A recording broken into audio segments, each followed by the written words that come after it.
Hey, what's up everyone, and welcome to my first YouTube video. In this video, I will be attempting to beat Pokemon Y with only a Honedge. Since this is my first video, I'm learning as I go. Throughout the video, the way I edit will change, giving the chance for feedback from you guys to see what type of content you all like.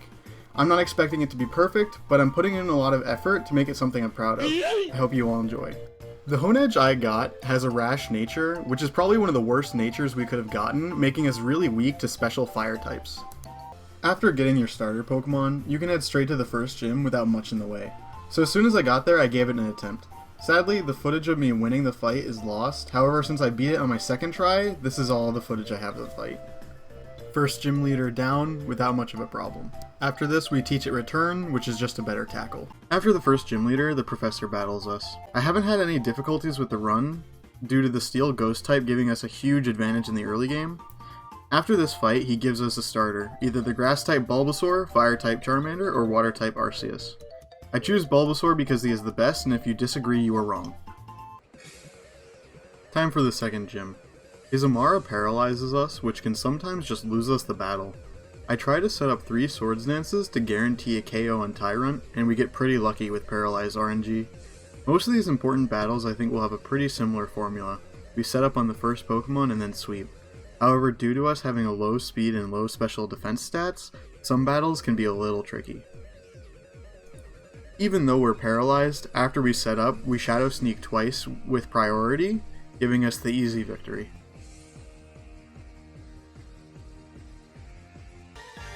After Grant, I grab the Everstone because I don't trust myself, and move on to Shalar City where we fight our rival. First out is Meowstic, a Psychic-type Pokemon that holds very little threat. It hits Disarming Voice for very little damage while we go for a Swords Dance. Then it hits us with a Psybeam, dealing a little bit more damage, but nothing serious, while we continue to set up. We use Shadow Sneak for the one-shot, and he sends out Absol. We don't have Sacred Sword yet, so our best bet is Shadow Sneak. One Shadow Sneak does half and it goes for a bite. Another Shadow Sneak takes it out, but we're a bit low. Braixen comes out, however his starter won't be a threat until it fully evolves, so we use our priority Shadow Sneak and one shot for the victory. I go to the Pokemon Center and get ready for the next gym. I was worried some of the fighting type Pokemon would have ground attacks, however the gym goes pretty smoothly. Farina's Mindfu just kind of spammed Fake Out 4 times while we get to set up for free. I think it might have not had any effective move, so the AI kind of just thought to use Fake Out.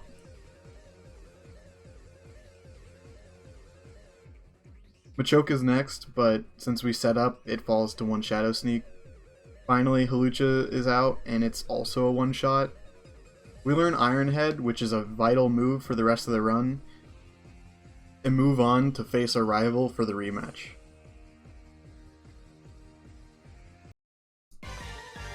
This time, he has a bit more of a threatening team, however it's still a pretty easy sweep. Playing Pokemon Y again after a couple years has reminded me why I never really thought much of it compared to the other games. I fought my rival 3 times in a row and his party barely changed. It's sad because Pokemon Y had some interesting mechanical changes, however the lackluster gameplay and EXP share might have ruined it for a lot of older Pokemon fans. The game does still look good, and I loved Mega Evolution, but with a weaker antagonist and a very low difficulty curve, it feels like the game was just kind of thrown together quickly at last second, and it reused a lot of the same gameplay pattern multiple times. Feels weird. I forgot this gym was even a thing, and I think in a couple months, I will probably forget again. Ramos isn't very memorable, having a pretty weak team. Since we have such a high defense and type advantage, the only threat is if his Jumpluff had more status moves. We use the Jumpluff to set up and sweep. His Jumpluff does use Leech Seed, but it doesn't really matter. His Go-Go could have done some damage, but since we're faster, we one-shot it with Iron Head. We learn Sacred Sword, another vital move for the run. His last Pokemon is Weepinbell, and, well, it's just Weepinbell.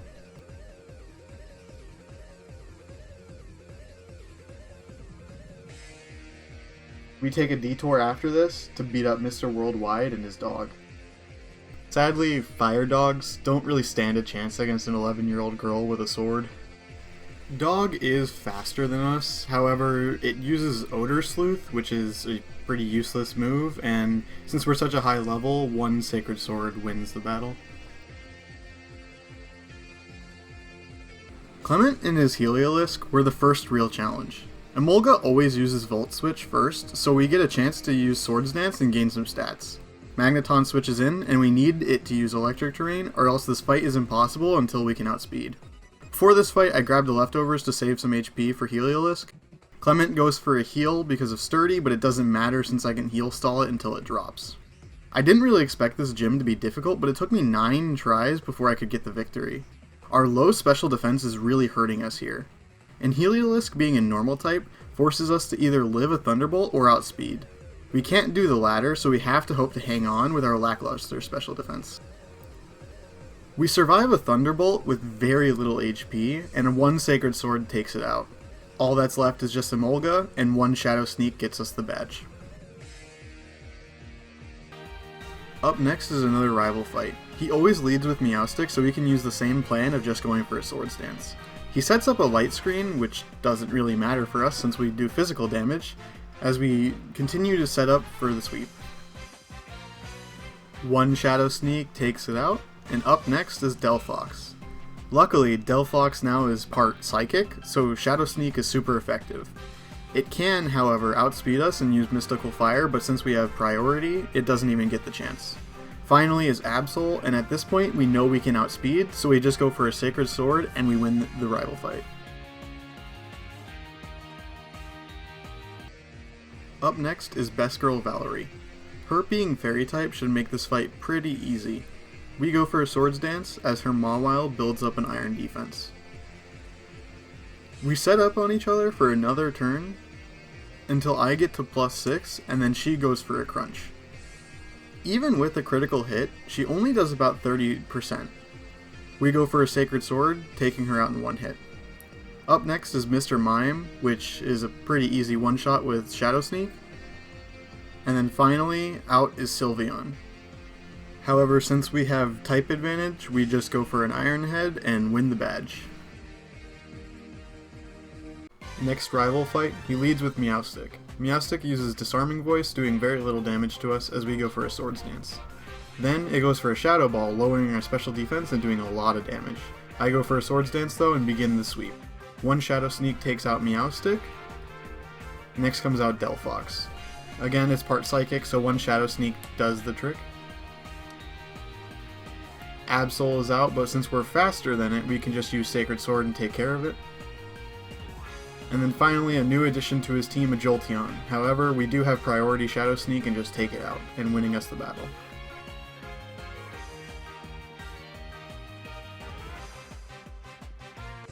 Honedge has a really good type advantage against most of the gym leaders in this game, and Olympia being Psychic gives us the advantage to just kind of spam Shadow Sneak.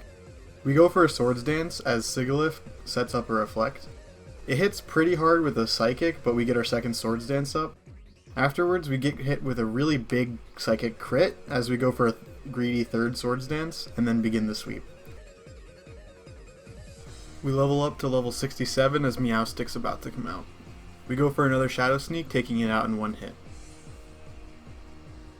Next is Slowking, which is another one-hit kill, giving us the 7th badge. Next up is a huge roadblock. Lysander's Pyroar is very difficult to deal with. We have very low special defense and speed, and with the No Guard ability, we can't dodge his Fire Blast. We have to level up to the point where we can live one hit. There is an out, though. There's an item in this game called Eviolite, which, if you don't know, what it does is if your Pokemon is unevolved, it raises your defense and special defense by a lot. This will make our defense, that's already very high, much higher, and our very poor special defense may be just passable. I tried multiple attempts without the Eviolite though, and it just wasn't working. No matter what my health was, I'd always get one shot. Even when I had a full 171 health, I still died. I think it's time I need to get the Eviolite. To get the Eviolite, we need to talk to a scientist in Shallower City once we have seen 40 Pokemon in the Coastal Dex. Even with the Eviolite, we still take way too much damage to even survive one hit. We need to grind a bit. I go get the lucky egg and begin the grind. Luckily, there are still some trainers that I didn't battle just because I didn't want to get too overpowered because the game was going pretty easily so far. Our rash nature and the ability No Guard are kind of biting us at this point, even though landing Iron Head every single time is very beneficial for us. It still may not make up for the fact that some Pokemon are just way too fast for us to deal with. We come back at level 72 to try to get a good attempt in. I need to get 2 Swords Dance off against this Mindfu without taking too much damage in order to beat not only his Pyroar but also his Gyarados.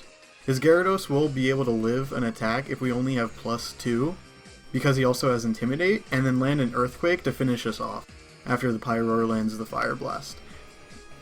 In comes his Pyroar and hits us with a massive Fire Blast, leaving us at only 12 HP left. Luckily we kill it in 1 Sacred Sword. Out next is his Gyarados. The Intimidate would have hurt us if we didn't get those 2 Swords Dance off, so a Shadow Sneak takes it out. We level up to level 73, getting a little over leveled at this point, but 1 Shadow Sneak takes out the Murkrow, winning us the first battle with Lysander.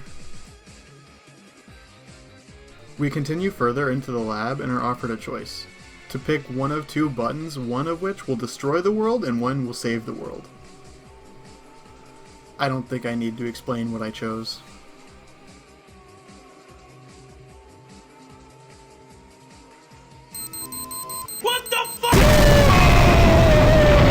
Sadly, the Pokemon world doesn't work like that, and we have to continue playing.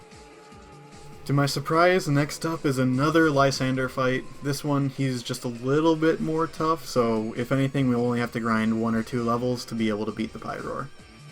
The only changes to his team are just an evolution, which is not very threatening considering his Pyroar was the biggest problem, but this is the successful attempt. We're lucky enough that his Mineshout isn't really a threat, so we have time to set up. Even with a +2 acrobatics, he does very limited damage because our defense is so high, so we're freely able to set up +6 attack. Mineshout goes down in 1 Shadow Sneak, and up next is Pyroar. We live with a surprising amount of HP and knock it out in 1 Sacred Sword. Gyarados is out next, and the Intimidate really doesn't matter since now we're at +5, so 1 Shadow Sneak will take it out. Lastly is a Honedge, and 1 Shadow Sneak does the job. Second battle with Lysander done. After that, we take some time to beat up Mr. Worldwide's clones, codenamed Fire and Ball. Uh-oh. It was at this moment that he knew. He fucked up. They need to give these guards weapons. I just beat them up and I'm a little girl. It's time to finally take on the legendary bird Pokemon, and it's dead.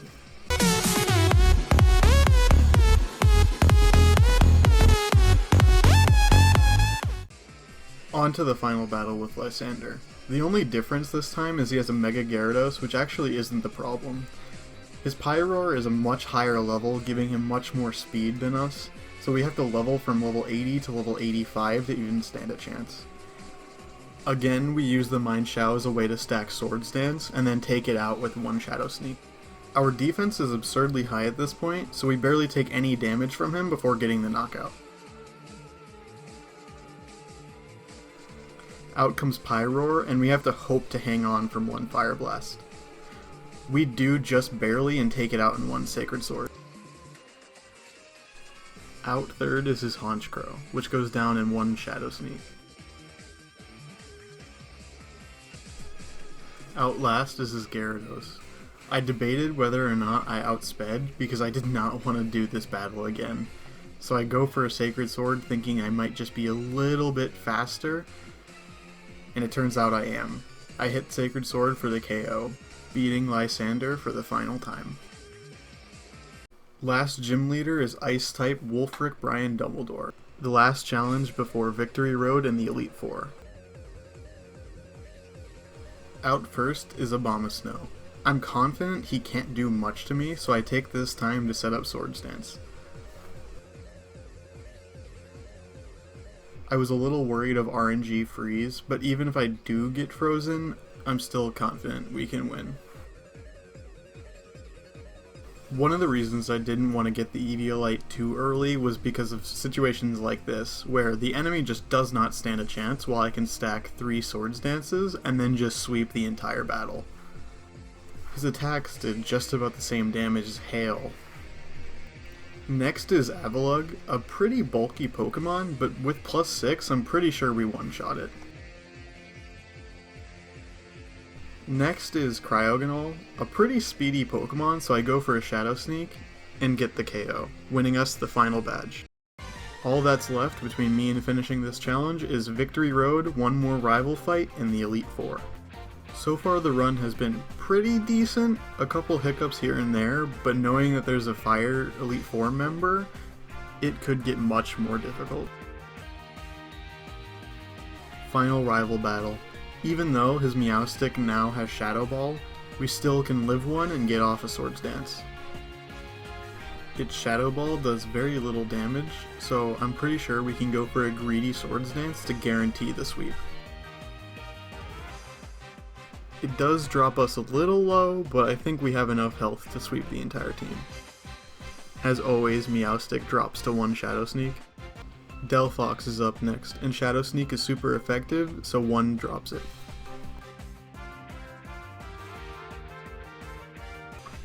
Absol is up next, but I'm pretty sure we outspeed, so we go for 1 Sacred Sword and take it out. Jolteon is out again, but it doesn't really serve a threat since we have a priority move and its defense is very low. Next, it's got a new addition to his team, an Altaria, which to my surprise actually ended up outspeeding us, making me a little on edge, but 1 Iron Head takes it out. All that's left is to finish Victory Road and take on the Elite Four. I came in for my first try at level 93, and it wasn't close. I got slaughtered by each and every one of the Elite Four members. I decided to take time and grind to level 100 just to guarantee that we can win. First up of the Elite Four is Wikstrom. Normally, the only threatening thing about Klefki is the ability Prankster and status moves like Thunder Wave or Toxic. Normally, Klefki is a pretty defensive Pokemon, so we take this opportunity to set up a Swords Dance. However, due to Torment, we can't get up as many Swords Dances as we want before we have to kill it.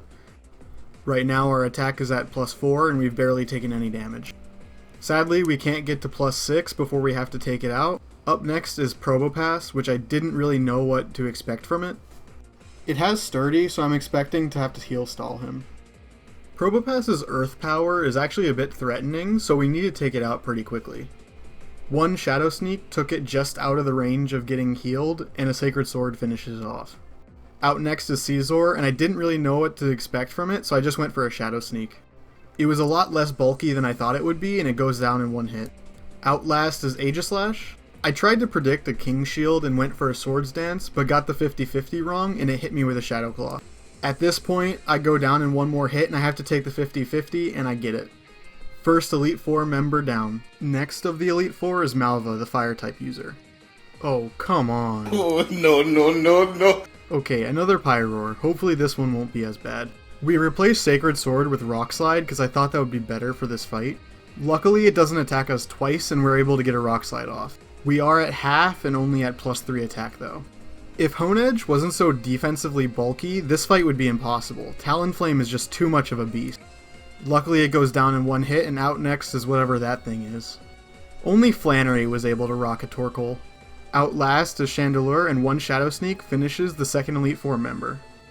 Up next is surprisingly the easiest member of the Elite Four for this run. Dragalge had some pretty powerful special attacking moves. However, we got pretty lucky with it using Surf instead of Thunderbolt first, and we were able to get 2 Swords Dances off before we had to finish it. Up next is Noivern, and luckily for us, although it's very intimidating offensively, it's very weak defensively. Up third is Altaria, a pretty bulky dragon type, but Rock Slide takes it out in 1 hit. Dredagon is such a big pushover, even Drasna knows her team is weak. Finally of the Elite Four is Seabold, the water type user. Clawitser's Dark Pulse is really threatening, however we get a super lucky flinch. I'm pretty sure that flinch was needed because we need to set up a Swords Dance for the rest of his team. At +2 we can go for a Shadow Sneak, finishing it off. Out next is Gyarados, and due to Intimidate, I knew we needed to get the Swords Dance off on the Clawitser. At +1, one Rock Slide takes it out. Starmie is a quick kill with one Shadow Sneak. Finally is Barbaracle, which surprisingly survived an Iron Head. Even if Razor Shell crit, I think we still live with just a little bit of HP. And time for the full restore stall. I think I was a little over leveled, but I definitely needed to be at least higher than 95. Finally is Diantha, the Elite Four champion. Normally the champion is a pretty formidable foe, however Diantha's team is pretty unimpressive. She leads off with a Hawlucha, which has almost no attacks that can deal with us. We both take turns setting up Swords Dance, which definitely favors us. A +2 X-Scissor from her only did 7 damage. Once we set up to +6, it's time to sit back, relax, and enjoy the sweep.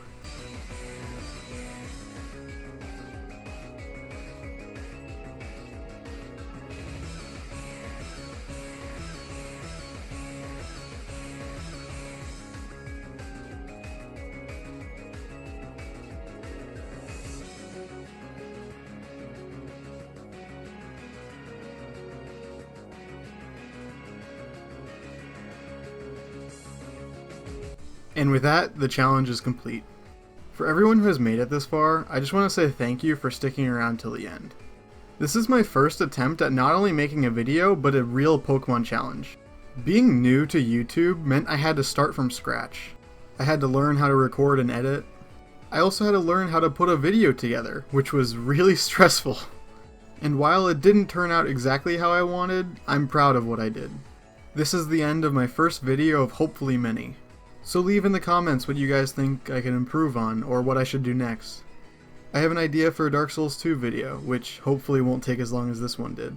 So thanks again for sticking around till the end of the video. Stay safe guys, and I'll see you next time.